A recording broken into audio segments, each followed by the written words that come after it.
글로벌 금융위기 이후 약화되었던 보호무역 기조가 최근 다시 강화되고 있습니다. 특히 트럼프 정부의 집권으로 미국 무역 적자의 대부분을 차지하는 중국과 통상 분쟁 가능성이 커지면서 대외 의존도가 높은 우리 경제에 미칠 부정적 영향에 대한 우려가 제기되고 있습니다. 이에 본 연구에서는 미국과 중국 간의 통상 분쟁으로 인한 무역 축소가 우리 경제에 미치는 영향을 공급과 수요 측면으로 나누어 정량적으로 분석해 보았습니다. 이를 위해 한국이 중국과 미국에 수출하는 경로를 중심으로 수요는 우리 수출이 중국과 미국의 내수를 위해 이용되는 최종재와 중간재를 살펴보았습니다.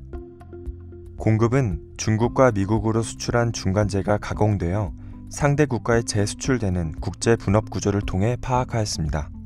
먼저 공급 측면을 살펴보았습니다. 한국의 중국 수출 중 중국의 가공무역에 이용되는 비중이 2007년 39.4%에서 2014년 25.8%로 축소되었고, 이 중 중국에서 미국으로 재수출되는 비중은 7.6%에서 4.4%로 하락하였습니다. 이는 중국이 가공무역을 축소하는 경향이 반영된 것이며, 만약 중국의 미국 수출이 10% 축소되면 한국의 중국 수출은 0.44%가 감소한다는 것을 뜻합니다. 한국이 미국의 가공무역을 위해 수출하는 중간재는 전체 미국 수출품 중 10.4%를 차지하며 중국으로 재수출되는 중간재는 0.8%에 불과하였습니다. 국제 분업 구조를 살펴볼 때 우리 경제가 미국보다 중국과 더 밀접하게 연결되어 있으며, 미국이 중국에 무역 제재를 가해 중국의 미국 수출이 축소될 때 더 큰 부정적 영향을 받게 됨을 알 수 있습니다. 다음으로 수요 측면을 살펴보았습니다. 미국이 중국에 대해 무역 제재를 하면 중국의 미국 수출이 위축됨에 따라 중국 소득과 내수가 감소하고 중국 내수에 의존하는 한국의 수출도 감소하게 됩니다. 이러한 양상은 중국의 미국에 대한 무역 제재에서도 비슷하게 나타났습니다. 그렇지만 중국이 미국에 수출하는 비중은 16.7%, 미국이 중국에 수출하는 비중은 7.8%로 미국과 중국 간 통상 분쟁이 발생할 경우 미국보다 중국의 소득 감소와 내수 위축이 더 클 것으로 예측됩니다.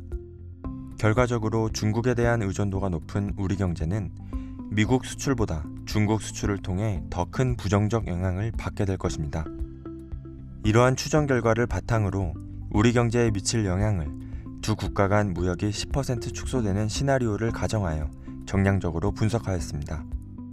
분석 결과 미국이 중국에 대해 무역 제재를 하여 중국이 미국으로 수출하는 무역량이 10% 감소할 경우 중국의 GDP는 0.84%, 미국은 0.03%, 한국은 0.31% 정도 감소하였고, 수요 경로가 공급 경로보다 더 주요하게 작용하는 것으로 나타났습니다. 반면 중국이 미국에 대한 무역 제재를 하여 미국이 중국으로 수출하는 무역량이 10% 감소할 경우 한국은 0.04% 정도로 미미하게 감소하는 것으로 나타났습니다.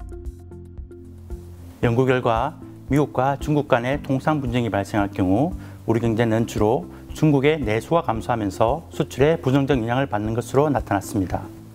또한 중국의 미국에 대한 무역 제재보다 미국의 중국에 대한 무역 제재가 우리 경제에 더 큰 부정적 영향을 미치는 것으로 분석되었습니다. 우리 수출이 특정 국가에 크게 의존할 경우 국제적인 통상 분쟁에도 크게 영향받을 수 있습니다. 이러한 위험을 분산하기 위해 인도 등 신흥 시장을 적극적으로 개척하면서 수출 시장을 다각화할 필요가 있습니다. 이에 더해 미국과 중국 간 통상 분쟁에 우리 경제가 휩쓸리지 않도록 정치적, 경제적 논리를 갖추어 대비해야 할 것입니다. 아울러 보호무역주의가 전 세계로 확산되지 않도록 국제 공조를 강화하는 리더십을 발휘해야 합니다.